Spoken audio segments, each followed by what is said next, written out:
The idea is that not to worry about the things that are outside of your control, like the pandemic, like economic uncertainty, like inflation and high interest rates and a decline in giving in the United States. But focus then on what you do next and how you react and respond to that.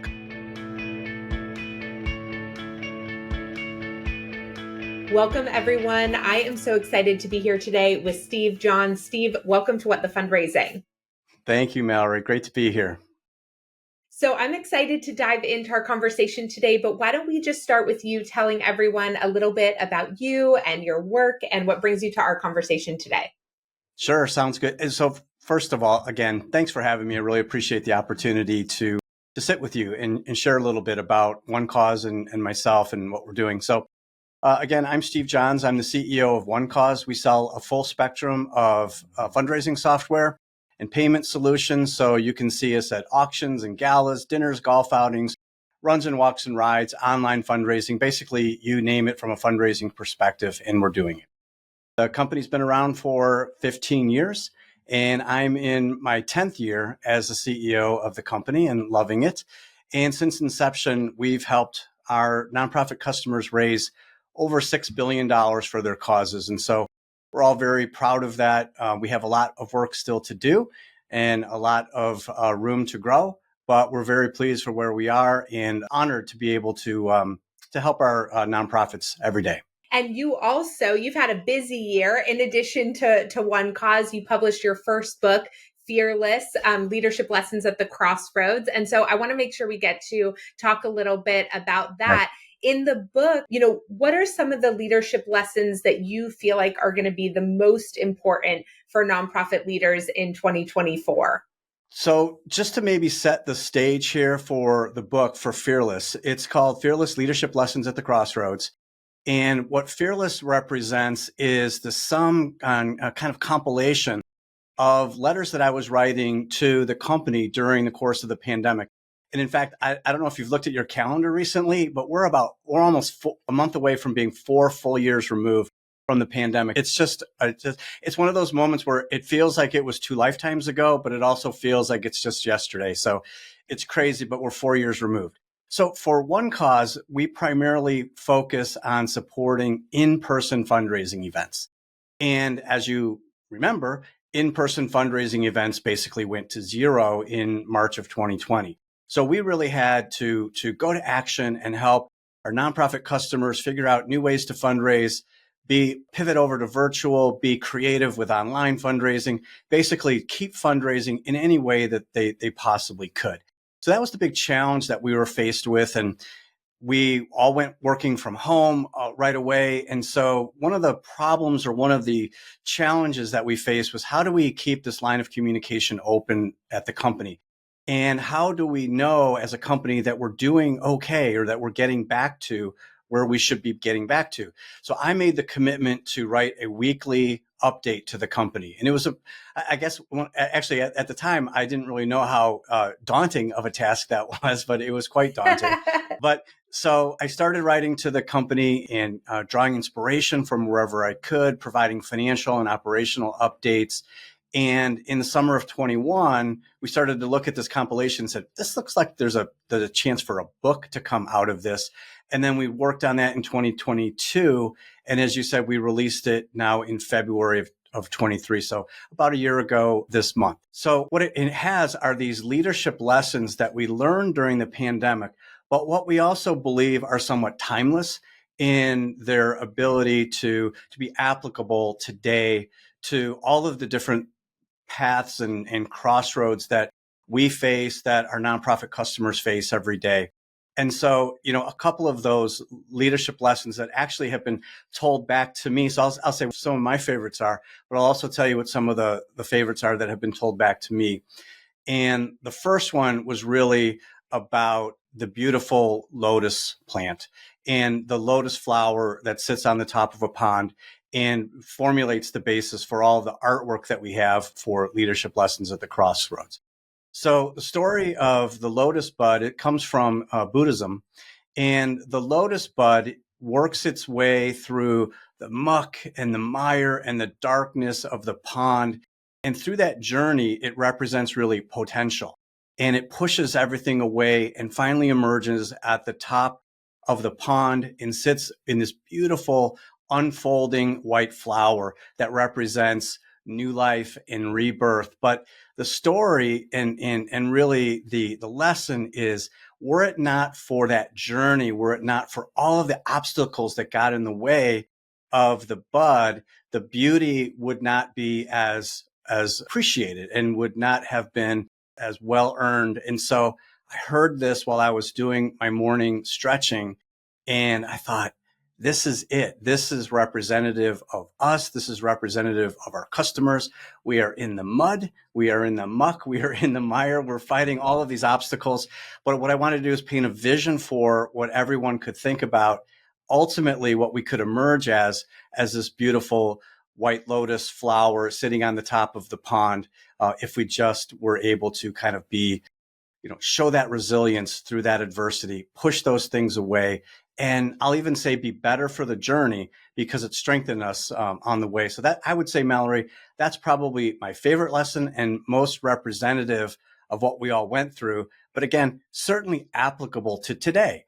It's that journey. It's those trials and tribulations that we face every day as nonprofits looking to grow donor bases and grow fundraising and reach more donors and retain those donors. That journey that strengthens us every day and makes us better for it. Yeah, I love that story of the lotus. And I also know, like the gauntlets that nonprofit leaders get, put through, and many, disproportionately, and just the exhaustion that so many people are feeling. And I'm curious, the onset of the pandemic, of course, was, I can't believe that's 4 years ago. It's funny, I have a 4.5-year-old. And so in many ways, she's been telling the time for us as we've watched her grow, but it's also sort of hard to imagine. And I feel there wasn't just this one thing then that happened. There were these phases of surges and opening and then closing again and opening and closing again. And we're still seeing that. I mean, I just talked to a nonprofit the other day where, COVID is surging again, and they work with vulnerable, populations. And Right. they're once again sort of being do we come together in person? And just like that, I love that vision of the lotus. And I also recognize that for some nonprofit leaders, they just sort of feel like they've been in the mud for so long. How do they sort of get to the surface? I'm curious, in the letters that you were writing or in your work with your team, did you have any of those moments where you were oh my gosh, it feels like maybe there's mud forever?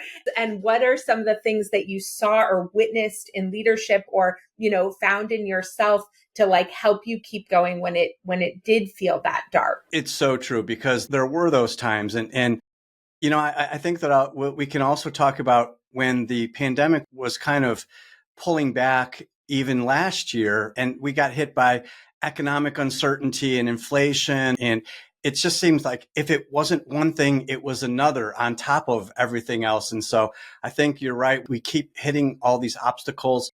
We call them headwinds that are facing our business and our ability to be successful. One of the things, so you asked about leadership lessons. And so what I'll say is, one of the other lessons that I embraced, and I actually wish somebody would have told me this when I was 35 years old, not a few years ago, but I'm going to embrace it today. And again, I just reminded one of my executive team of this lesson just yesterday, because we were kind of wringing our hands about something that was outside of our control. And so the idea is that not to worry about the things that are outside of your control, like the pandemic, like economic uncertainty, like inflation and high interest rates and a decline in giving in the United States. But focus then on what you do next and how you react and respond to that, because that's what you're in total control of. And I love this quote from Epictetus, and he says, it's not what happens to you, but how you react to it that matters. And so I think that if we think about that, we can unburden ourselves from those things that we worry about that we don't have any control over. We don't have control over COVID resurging. We don't have control over the economy, but we do have control on the decisions that we make every day and the decisions that we make next. So I think that if we could just focus on those things that we can control, I think maybe that feeling of overwhelm or that feeling of exhaustion might be just a little bit better, because we don't have to put those major burdens on our shoulders and we just focus on the things that are right in front of us. Yeah, I mean, definitely, as like an executive coach, choice is one of the things that is just so important in Yeah, increasing our energy and helping us find clarity even when we're being hit by challenge after challenge, that the more we feel like, at the effect of our life instead of understanding or seeing where we do have choice and we do have the opportunity, like that can be such an important shift to just focus there. And it just helps us be able to stay motivated and not crumble under the onslaught of thing after thing after thing, which is, it's so real. It's like acknowledge right. and validate the realness of that experience, and then search for the place where you can make an impact and make a choice to help you be able to move forward. Right. There's another great quote that it's something to the effect of like, in between stimulus and response, there's this pause. And so Mm. rather than being reactive, rather than just having a stimulus and then immediately responding, what we all just need to do is take that pause and think about what we're going to do next. And so I think, again, that's what I would say in terms of a lesson, is that's just, that gives us that moment to just like you could even literally just take a breath and decide what to do next. It's so powerful. That is so important. And just having that consciousness and that awareness to sort of like come back into your body and your mind and Yeah. recognize even that you're a participant in the moment, as opposed to just feeling like everything is happening to you. So, everything that you're talking about obviously has such huge implications for how people lead their teams and how people show up as fundraisers in this time. I worry so much of, what you said, that we hear these sort of external factors, like about the economy or about, giving declining, and we start to create Right. these self-fulfilling prophecies, because we then start to behave in ways where we're like further restricting ourselves, or not taking the actions that we need to take as fundraisers, and we sort of just start to develop this loop. And I know OneCause, Right. you all produced this like fundraising outlook report that you've been doing for the last few years as well, and I'm curious about, like, there are a lot of really interesting findings in there. I'm curious which Yeah. one was sort of the most surprising to you that you want to make sure folks know about. So thank you for asking. And it really is. And there's some good news in here. And so maybe that's the most surprising, because we're just inundated with negative news. And one of the things, at least that we see, is super positive, is that so the survey was about close to 1,000 fundraising professionals of all shapes and sizes of nonprofit organization, and mostly decision makers. And so it's really the people who are shaping kind of fundraising into 2024. In one of the points, 83% of those professional surveys said they were planning to host at least one in-person event in 2024. 83%. And 96% of Mm. them reported at least one online fundraiser in last year. And so, like, people are stepping up and taking action. It's not, I really feel that there was this indecision that was happening coming out of the pandemic. I think you were describing kind of this fear, uncertainty, this doubt of, and what that leads to is a lack of decision making. And let's just kind of, hopefully maybe we can call a couple of major donors. Hopefully we can get through this. But I really think that people are really being proactive. They're taking action.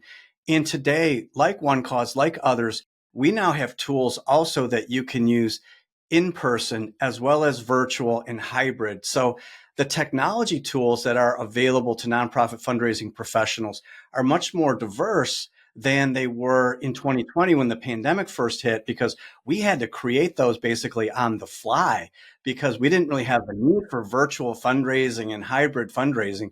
But now we have robust products that support those needs as well. So I think there's good news that we have the tools that are available. There's good news fundraising professionals are being proactive.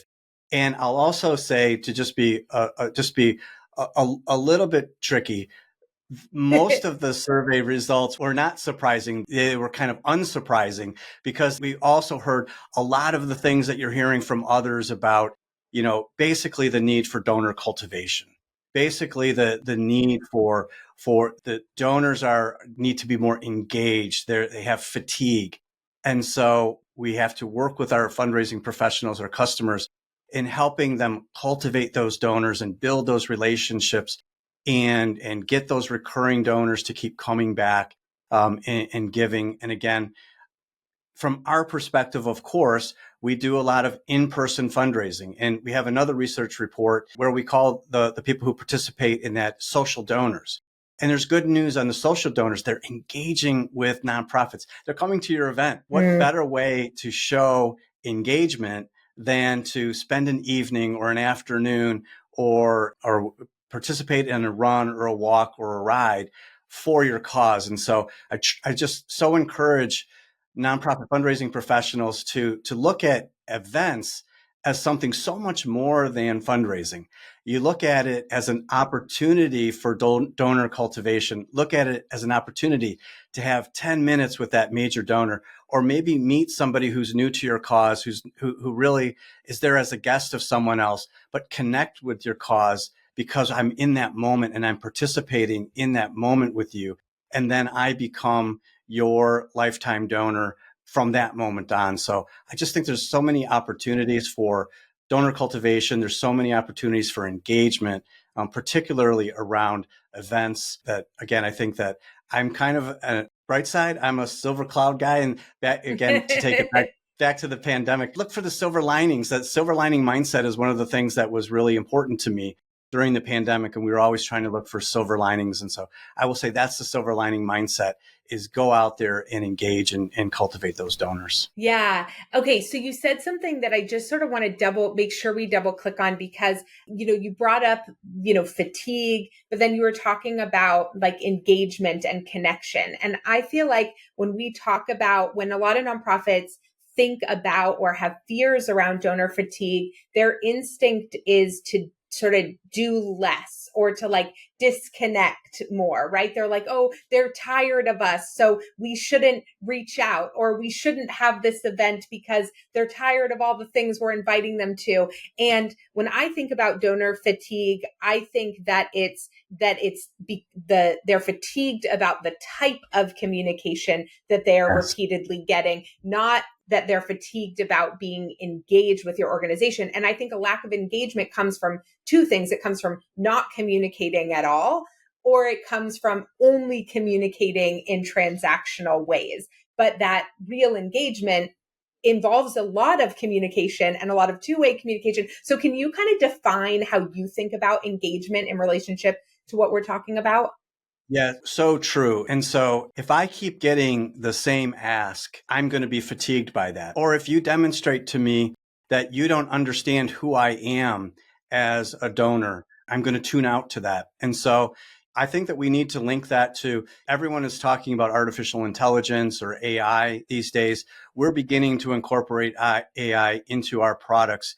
And it's going to help nonprofits because we technology companies are already incorporating AI into our fundraising solutions. And I know that CRM and marketing automation is beginning to do the same. So we'll be able to customize those asks, and we'll be able to customize those journeys, and we'll be able to customize that communication with supporters and donors based on how they've interacted with the nonprofit, their giving history. And so it won't feel like the same message that's going out time and time again. It will feel more personalized. And so engagement doesn't have to be all about kind of one-to-one, person-to-person. That's not scalable. And so what we like to do as a technology company is talk about how do we do personalization at scale?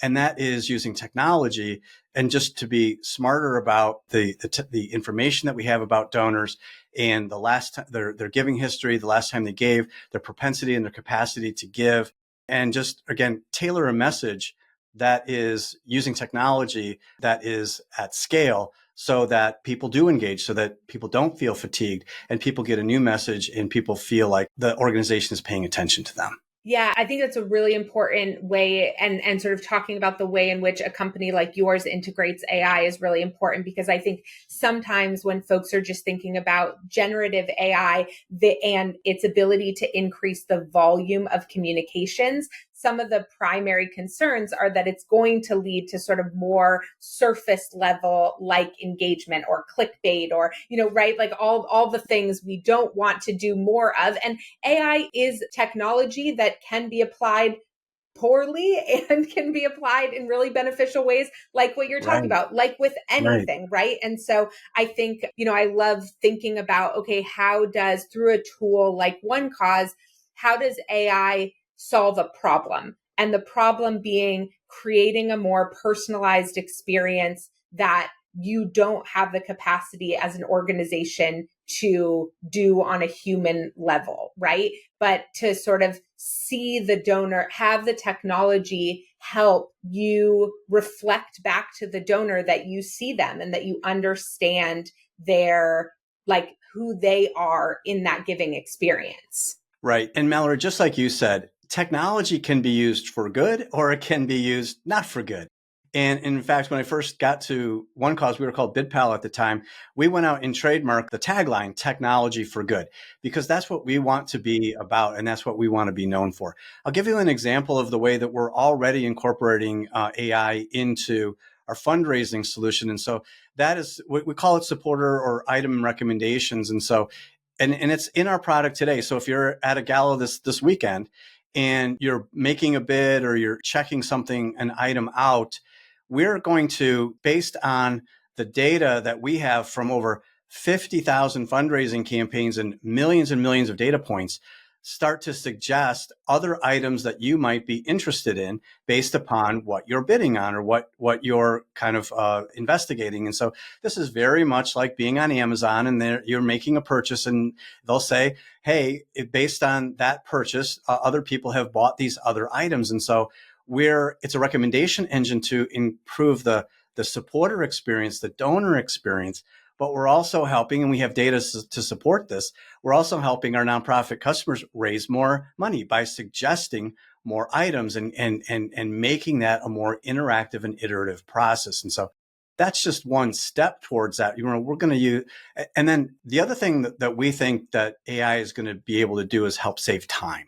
And what we hear from nonprofits is, yes, we want a technology provider to help us to raise more money, but we also want, we know that our customers are, a lot of times they're volunteers, a lot of times they're working part-time for the organization, and they don't have time to write 100 item descriptions for their upcoming auction. And so that is a technology for good application of generative AI. And so we've now built that into the fundraising platform as well. So put a couple of keywords in for that item. You'll get back an editable description of that item, but it saves, we've estimated it saves about 8 hours on a typical 100 item auction. Well, that's like the gift of time. We want to give you 8 hours of time back by using technology for good. So I think these are great examples of how we can use this artificial intelligence. You can call it machine learning. You can call it data and analytics, whatever you want to refer to it as. We think we're going to help you save time and help you raise more money. And ultimately, that's what we're here for. You know what I love about thinking about AI's application in that way is its ability to kind of reinform or like give nonprofits options around doing something where a part of it worked for them, but a part of it didn't, right? Like I ran auctions a lot when I was an executive director, and I probably ran too many auctions when I didn't have a technology like that in terms of how much time all of those things took me, right? Like probably my ROI was low, but the folks at the events, they loved the auctions. And so I was thinking about their experience, and it was this really fun thing. And it helped us engage new corporate partners that then went on. And so I sort of always felt this feeling of being torn around like seeing the benefits of it on one hand, but then also being really honest about the fact that it probably I wasn't seeing a great ROI in terms of how much I was fundraising for it versus the hours I was putting in. And what you all are saying is like, hey, we know this vertical has a lot of potential and supports your organizations in certain ways. We also know that these parts of it are making it really hard to do that and to see the ROI you want to see. And so this is where technology can really like be a game changer. And so I'm just fantasizing to myself about what it would have been like for me to put together Right. an auction with a tool like that. And I just think it's not like an additive thing, right? It's not like, here's a whole other thing for you to do. It's like, what can you not be doing that this can solve for you? And it's completely built in. And so you asked about the survey a little bit ago, and we also asked about AI in the survey. And only 15% of professional fundraisers who responded said they had some level or working level knowledge of AI. And as a technology provider, I'm okay with that and I want people to know that they don't necessarily have to be fully informed on AI. We will help that because we'll build it into the technology. So you don't even necessarily have to know what ChatGPT is or what does it mean to make a ChatGPT call or a large language model. We're building it into the technology and creating a box for you to put 5 words into, and it's going to come back with an item description. And so it's just like sometimes I don't have to understand how the computer in front of me works. I just need to know that it does. I need to be able to rely on it. And, of course, we need it we need it to be responsible and have safeguards and all those things. And that's what we're committed to as well, is making sure that we're using the technology in the right way to do good and help our customers raise more and save time. Yeah, that's awesome. I mean, I think, that is where technology partners like you make such a huge difference in this space, right? To have partners that you can trust. Yeah. And so you don't have to know how the whole car works, but you have to know that you're buying a car from a reputable car maker, right? Like, I'm not going to be Exactly. starting a And car yeah. manufacturing And shop and that they're anytime going to be soon. there to be behind the product and support the product and back you Yeah. and take care of you when you run into Yeah. problems. And that's what we'll be, that's what we all have committed to do as well as technology providers. Yeah. Yeah, Well, I really appreciate that. I appreciate you sharing all of these different sure. learnings with us today, from the book to the survey to getting to hear more about the amazing AI tools that you're building into the platform. And saving fundraisers time is my favorite sentence. I love hearing that. Where can folks go to learn more or, to follow you? Sure. If you go to onecause.com, obviously you can find me in the leadership section of that and connect with me on LinkedIn. I'd be happy to connect. And also, if you want to get a copy of Fearless, you can go to fearlessfundraisers.com. And you can also get it on Amazon. And so if you search for Fearless with the word Steve Johns as author, you should be able to find that as well. Amazing. Thank you so much, Steve, for your time and your wisdom. I'm so grateful. You're welcome. Thanks again for having me.